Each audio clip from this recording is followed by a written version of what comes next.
Welcome back again. ಮತ್ತೊಮ್ಮೆ ನಿಮ್ಮೆಲ್ಲರಿಗೂ ಸ್ವಾಗತ. ಇದೇನು ವರಮಹಾಲಕ್ಷ್ಮಿ ಹಬ್ಬ ಬಂದೇ ಬಿಡ್ತು. ಅದಕ್ಕೆ ನಾನೇನು ಮಾಡಿದ್ದೀನಿ ಅಂದರೆ ಲಾಸ್ಟ್ ಇಯರ್ ಮಾಡಿದ್ದು ಸ್ವಲ್ಪ ವಿಡಿಯೋ ಕ್ಲಿಪ್ಪಿಂಗ್ಸ್ ನಿಮ್ಮ ಹತ್ರ ಶೇರ್ ಮಾಡ್ತಾ ಇದ್ದೀನಿ. ನೀವು ನೋಡ್ತಾ ಇರೋ ಹಾಗೆ ಇದು ಲಾಸ್ಟ್ ಇಯರ್ ವರಮಹಾಲಕ್ಷ್ಮಿ ಹಬ್ಬಕ್ಕೆ ನಾನು ಮಾಡಿದ ಡೆಕೋರು.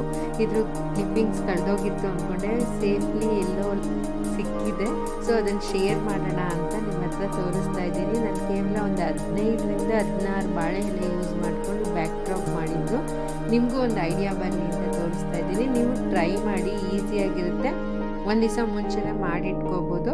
ಸೊ ಇದು ನಿಮಗೆ ಹೆಲ್ಪ್ಫುಲ್ ಆಗುತ್ತೆ ಅಂತ ಅಂದ್ಕೊಂಡಿದ್ದೀನಿ. ಹಾಗೆ ವಿಡಿಯೋ ಸ್ಟಾರ್ಟ್ ಮಾಡೋಣ.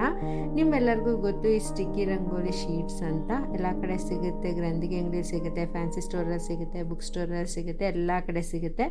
ಅದು ಕೇವಲ ಒಂದು 10 ರೂಪಾಯಿ ಇರುತ್ತೆ, ಇಲ್ಲ ಮ್ಯಾಕ್ಸ್ ಟು ಮ್ಯಾಕ್ಸ್ 20 ರೂಪಾಯಿ ಇರುತ್ತೆ ಸೈಜ್ ಮೇಲೆ. ನಾನು ಇದಕ್ಕೆ 6 ಪೀಸ್ಗೆ 100 ರುಪೀಸು ಆ ಥರ ಎಲ್ಲ ಮಾಡ್ತಾ ಇರ್ತಾರಲ್ಲ, ಅವಾಗ ತಂದು ಇಟ್ಕೊಂಡಿದ್ದೆ. ಸೊ ಅದು ಇವಾಗ ಯೂಸ್ ಆಯಿತು ಈ ಐಡಿಯಾಗೆ. ನೀವು ನೋಡ್ತಾ ಇರೋ ಹಾಗೆ ಒಂದು ಪ್ಲಾಸ್ಟಿಕ್ ಬಾಕ್ಸ್ ತೊಗೊಂಡಿದ್ದೀನಿ ನಾನು. ಪ್ಲಾಸ್ಟಿಕ್ ಬಾಕ್ಸ್ ಆದರೂ ಆಯಿತು, ಇಲ್ಲ ರೆಡ್ಡಿನ್ ಬಾಕ್ಸ್ ಆದರೂ ಆಯಿತು. ಸೊ ಈ ಥರ ಶೇಪ್ ಇದ್ದರೆ ಸಾಕಾಗುತ್ತೆ. ಪ್ಲಾಸ್ಟಿಕ್ ಬಾಕ್ಸ್ ಆದರೆ ನೀವು ಮುಂದೆನೂ ಅದನ್ನ ಏನಕ್ಕಾದ್ರೂ ಯೂಸ್ ಮಾಡ್ಕೋಬೋದು ಅನ್ನೋದೊಂದೇ ಐಡಿಯಾ. ಅದನ್ನು ತೊಗೊಂಡು ಈ ಥರ ಮಾಮೂಲಿ ಸ್ಟಿಕ್ಕರ್ ತೆಗೆದು ರಿಮೂವ್ ಮಾಡಿಕೊಂಡು, ಯಾವುದಿರುತ್ತೆ ನಿಮ್ಮ ಹತ್ರ ಬಾಕ್ಸ್ ಅವೈಲಬಿಲಿಟಿ, ಇಲ್ಲ ನೀವು ಯಾವುದು ವೇಸ್ಟ್ ಬಾಕ್ಸ್ ಯೂಸ್ ಮಾಡ್ತಾ ಇಲ್ಲ, ಸ್ಟೀಲ್ದು ಈ ಶೇಪಲ್ಲಿ ಇದ್ದರೆ ಅದಕ್ಕೂ ಕೂಡ ನೀವು ಈ ಥರ ಸ್ಟಿಕ್ ಮಾಡಿ ಯೂಸ್ ಮಾಡ್ಕೊಬೋದು. ವೇಸ್ಟ್ ಬಾಕ್ಸ್ ಅಂತೂ ಯೂಸ್ ಆಗೇ ಆಗುತ್ತೆ, ಇದೇನು ಲೀಕ್ ಆಗೋದಿಲ್ಲ, ಏನಿಲ್ಲ. ಸೊ ಹಾಗಾಗಿ ನಾನು ಇದನ್ನು ನೀಟಾಗಿ ರಂಗೋಲಿ ಸ್ಟಿಕ್ಕರ್ನ ಇದ್ರ ಮೇಲೆ ಸ್ಟಿಕ್ ಮಾಡ್ಕೊತಾ ಇದ್ದೀನಿ. ನೋಡಿ, 2 ನಿಮಿಷದಲ್ಲಿ ರೆಡಿ ಆಗೋದು ಸ್ಟಿಕ್ಕರು. ನಿಮಗೆ ರಂಗೋಲಿ ಎಲ್ಲ ಈಸಿ, ಎಕ್ಸ್ಪರ್ಟ್ಸ್ ಅಂದರೆ ಇದೇ ಡಿಸೈನ್ ನೀವು ಬೇಕಾದ್ರೆ ಈ ಬಾಕ್ಸ್ನ ಡ್ರಾ ಮಾಡ್ಬೋದು.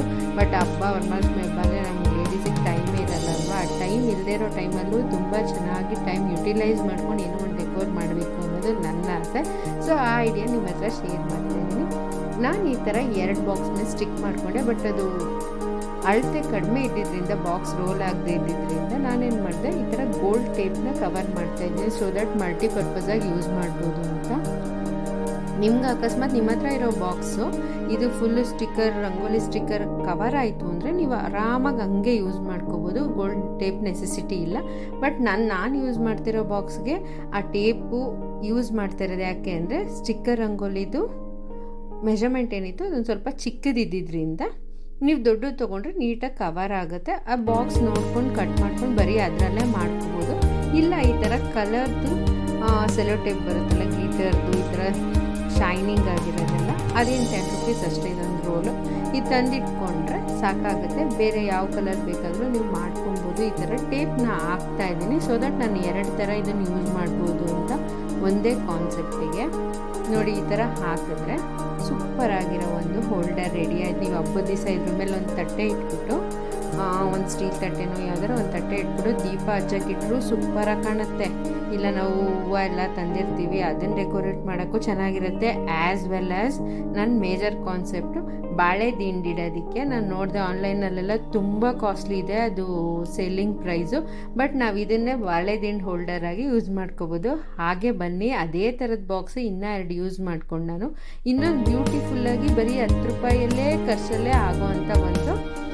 ಬಾಳೆ ದಿಂಡಾದರೂ ಯೂಸ್ ಮಾಡ್ಕೋಬೋದು, ಇಲ್ಲ ನೀವು ಲೋಟಸ್ ತಂದರೆ ಅದನ್ನ ಇಟ್ಬೋದು. ಹಬ್ಬದಲ್ಲಿ ಯಾವುದಕ್ಕೆ ಏನಕ್ಕೆ ಬೇಕಾದರೂ ಅಲಂಕಾರ ಮಾಡ್ಕೊಬೋದು. ನೀವು ಇದನ್ನು ನಾವು ಡೆಕೋರೇಟಿವ್ ಫ್ಲವರ್ಸ್ ತರ್ತೀವಲ್ಲ, ಅದನ್ನು ಇದರೊಳಗೆ ನೀರು ಹಾಕ್ಬಿಟ್ಟು ಇಟ್ಟರೆ ಸೂಪರಾಗಿ ಸಕ್ಕತ್ತಾಗಿ ಕಾಣುತ್ತೆ. ಬಾಳೆ ದಿಂಡು ಇಡೋಕ್ಕೂ ನೀವು ಆರಾಮಾಗಿ ಯೂಸ್ ಮಾಡ್ಕೊಬೋದು. ನಿಮ್ಮ ಹತ್ರ ಹೋಲ್ಡರ್ ಇದ್ದರೆ ಹೋಲ್ಡರ್ ಈ ಬಾಕ್ಸ್ ಒಳಗೆ ಹೋಗೋ ಅಳತೆ ಬಾಕ್ಸ್ ತೊಗೊಂಡಿದ್ರು ಆ ಹೋಲ್ಡರ್ ಇದರೊಳಗೆ ಹಾಕಿಟ್ರೆ ಸೂಪರಾಗಿ ಸಕ್ಕತ್ತಾಗಿರುತ್ತೆ. ನಾನು ಆನ್ಲೈನು ಮತ್ತು ಮಾರ್ಕೆಟಲ್ಲೆಲ್ಲ ಚೆಕ್ ಮಾಡಿದೆ, 2000 ರೂಪಾಯಿ 1000 ರೂಪಾಯಿಗೆಲ್ಲ ಸಿಗ್ತಾ ಇದೆ. ಅಫ್ಕೋರ್ಸ್ ಅದು ಮೆಟಲ್ ಆಗಿರುತ್ತೆ, ಐರನ್ ಆಗಿರುತ್ತೆ. ಬಟ್ ನಾವು ಅದಕ್ಕೆಲ್ಲ ಅಷ್ಟೊಂದು ದುಡ್ಡು ಕೊಡೋದಕ್ಕಿಂತ ಈ ಥರ ಬೆಸ್ಟ್ ಔಟ್ ಆಫ್ ವೇಸ್ಟು ಆಗುತ್ತೆ. ಆಮೇಲೆ ಕಡಿಮೆ ಅಂದರೆ ಕಡಿಮೆ ರೀ, ಅದಕ್ಕೆ ಕಂಪೇರೇ ಮಾಡೋಂಗಿಲ್ಲ. ಅಷ್ಟು ಕಡಿಮೆ ದುಡ್ಡಲ್ಲಿ ನಾವು ಒಳ್ಳೆ ಡಿಸೈನರ್ ಪೀಸ್ನ ರೆಡಿ ಮಾಡ್ಕೊಬೋದು. ಬೇಕಾದರೆ ನೀವು ಈ ವಿಡಿಯೋ ನೋಡಾದ್ಮೇಲೆ ಸೇಮ್ ಪೀಸ್ ಸರ್ಚ್ ಮಾಡಿ ಅದು ಎಷ್ಟು ಕಾಸ್ಟ್ ಇದೆ ಅಂತ ಪ್ಲೀಸ್ ನನಗೆ ಕಮೆಂಟಲ್ಲಿ ತಿಳಿಸೋದನ್ನ ಮರಿಬೇಡಿ. ನಾನು ಅದನ್ನು ಮೆಜರ್ಮೆಂಟ್ ತೊಗೊಂಡು ಕಟ್ ಮಾಡಿಕೊಂಡೆ. ಈ ಗ್ಲಿಟರ್ ಶೀಟು ಕೂಡ ಏನಾಗಿದೆ ಅಂದರೆ ನನ್ನ ಬಾಕ್ಸಿಗೆ ಸ್ವಲ್ಪ ಕಡಿಮೆ ಇತ್ತು. ಸೊ ಇನ್ನೊಂದು ಗ್ಲಿಟರ್ ಶೀಟ್ದು ಒಂದು ಸ್ಟ್ರ್ಯಾಪ್ ಥರ ಕಟ್ ಮಾಡಿಕೊಂಡು ಎಷ್ಟು ಫಿಲ್ ಮಾಡಬೇಕಿತ್ತು ಅಷ್ಟು ಈ ಥರ ಫಿಲ್ ಮಾಡ್ತಾ ಇದ್ದೀನಿ. ಅದನ್ನು ನೀಟಾಗಿ ಗ್ಲಿಟರ್ ಶೀಟು ನಿಮ್ಗೆ ಯಾವ ಕಲರ್ ಇಷ್ಟ ಆಗುತ್ತೋ ಆ ಕಲರ್ ಗ್ಲಿಟರ್ ಶೀಟ್ ಸಿಗುತ್ತೆ ರೀ, ಅವೈಲಬಲ್ ಇದೆ ಮಾರ್ಕೆಟಲ್ಲಿ. 10 ರೂಪಾಯಿ ಅಷ್ಟೇ ಇದು glitter sheet, foam glitter sheet. Foam sheet ನೀವು ಬೇಕಾದರೆ ಯೂಸ್ ಮಾಡ್ಕೋಬೋದು. ನಿಮ್ಗೆ ಯಾವ ಕಲರ್ ಕಾಂಬಿನೇಷನ್ ಬೇಕೋ ಆ ಕಲರ್ ಕಾಂಬಿನೇಷನಲ್ಲಿ ನೀವು ಲೇಸ್ನ ಸೆಲೆಕ್ಟ್ ಮಾಡ್ಕೋಬೋದು. ನಾನಿಲ್ಲಿ ಗೋಲ್ಡುಗೆ ಗ್ರೀನು ಬ್ಲೂ ಎಲ್ಲ ಸೂಪರಾಗಿ ಕಾಣುತ್ತೆ ಅಂತ ಹೇಳ್ಬಿಟ್ಟು ನಾನೇನು ಮಾಡ್ತಾಯಿದ್ದೀನಿ ಅಂದರೆ ಗ್ರೀನ್ ಬಾರ್ಡರ್ನ ಇದಕ್ಕೆ ಹಾಕ್ತಾ ಇದ್ದೀನಿ. ಇನ್ನೂ ಫ್ಯಾನ್ಸಿ ಲೇಸ್ ಎಲ್ಲ ಬರುತ್ತೆ ರೀ, ಸಖತ್ತಾಗಿರುತ್ತೆ. ನಾನಿಲ್ಲಿ ಇದೊಂದು 10 ರೂಪಾಯಿ ಮೀಟ್ರ್ ತಂದಿದ್ದೆ. ಅದು ಎಲ್ಲ ಸೇರಿ ನನಗೊಂದು 20 ರಿಂದ 30 ರೂಪಾಯಿ ಅಷ್ಟೇ ಖರ್ಚಾಗಿದೆ. ನಾನು ತೋರಿಸೋ DIYs ಈ ಐಡಿಯಾಸು ಐ ಹೋಪ್ ನಿಮ್ಮೆಲ್ಲರಿಗೂ ಇಷ್ಟ ಆಗ್ತಾ ಇದೆ ಅಂತ ಅಂದ್ಕೊಂಡಿದ್ದೀನಿ. ಇಷ್ಟ ಆಗಿದೆ ಪ್ಲೀಸ್ ಹೀಗೆ ಹೋಗಿ ನನ್ನ ಚಾನಲ್ನ ಸಬ್ಸ್ಕ್ರೈಬ್ ಮಾಡಿ, ಆದಷ್ಟು ಶೇರ್ ಮಾಡಿ, ಕಮೆಂಟ್ ಮಾಡಿ, ಲೈಕ್ ಮಾಡಿ.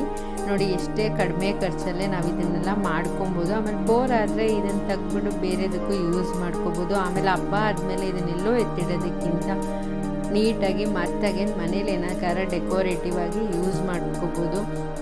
ಮಾತಾಡ್ತಾನೆ ಸೂಪರಾಗಿರೋ ಒಂದು ಹೋಲ್ಡರ್ ರೆಡಿ ಆಯಿತು. ಲಾಸ್ಟಲ್ಲಿ ನಾನೇನು ಮಾಡ್ತಿದ್ದೀನಿ, ಗ್ಲೂ ಹಾಕ್ಬಿಟ್ಟು ಮ್ಯಾಂಗೋ ಲೀಫ್ ಶೇಪ್ದು ಬ್ಲೂ ಕಲರ್ದು ಈ ಥರ ರೆಡಿಮೇಡ್ ಎಂಬ್ರಾಯ್ಡ್ರಿ ಸ್ಟಿಕ್ಕರ್ಸ್ ಬರುತ್ತಲ್ಲ ಅದನ್ನು ಸ್ಟಿಕ್ ಮಾಡ್ತಾ ಇದ್ದೀನಿ. ನೀವು ಬೇಕಾದ್ರೆ ಈ ಡಿಸೈನು ಬೇರೆದು ಯಾವ್ದಾರ ಪ್ಯಾಟ್ರನ್ಸ್ ಜಾನ್ ಪ್ಯಾಟ್ರನ್ಸ್ ಇದೆ ಮಾರ್ಕೆಟಲ್ಲಂತೂ, ಯಾವ್ದಾರ ತೊಗೊಂಡು ನೀವು ಸ್ಟಿಕ್ ಮಾಡ್ಕೋಬೋದು. ನೀವು ಕಲರ್ ಕಾಂಬಿನೇಷನ್ ಏನು ಮಾಡ್ತೀರಾ, ಏನು ಥೀಮಲ್ಲಿ ಮಾಡ್ತೀರಾ ಅದ್ರ ಮೇಲೆ ಡಿಸೈಡ್ ಮಾಡಿ ಮಾಡ್ಕೊಳ್ಳಿ ಮಾಡೋಕ್ಕೆ ಮುಂಚೆನೇ. ಆಮೇಲೆ ಚಿಕ್ಕದು ಬ್ಲೂ ಕಲರ್ದು ಸ್ಟೋನ್ಸ್ ಬರುತ್ತಲ್ಲ ಅದನ್ನು ಗ್ಲೂ ಹಾಕಿ ಸ್ಟಿಕ್ ಮಾಡ್ತಾ ಇದ್ದೀನಿ. ಅಲ್ಲಿ ನನ್ನ ಫ್ರೆಂಡ್ ಎಲ್ಲಿ ಎಂಬ್ರಾಯ್ಡ್ರಿ ಸ್ಟಿಕ್ಕರ್ ಅಂಟಿಸಿದೆ ಅಲ್ಲಿ ಮಾತ್ರ ಮಾಡ್ತಾ ಇದ್ದೀನಿ.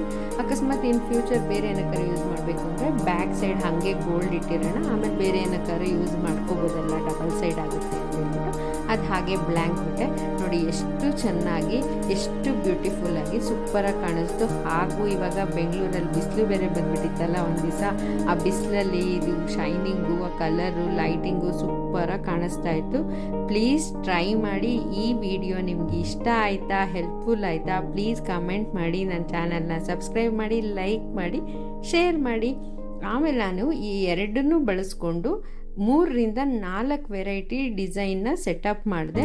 ಅದು ನೀವು ಮುಂದೆ ಕಂಟಿನ್ಯೂಟಿಯಾಗಿ ನೋಡಿ ಎಷ್ಟು ಚೆನ್ನಾಗಿ ಸೆಟಪ್ ಆಗುತ್ತೆ ಅಂದರೆ ನೀವು ಇದನ್ನು ಮಲ್ಟಿಪರ್ಪಸ್ ಆಗಿ ಯೂಸ್ ಮಾಡ್ಕೋಬೋದು.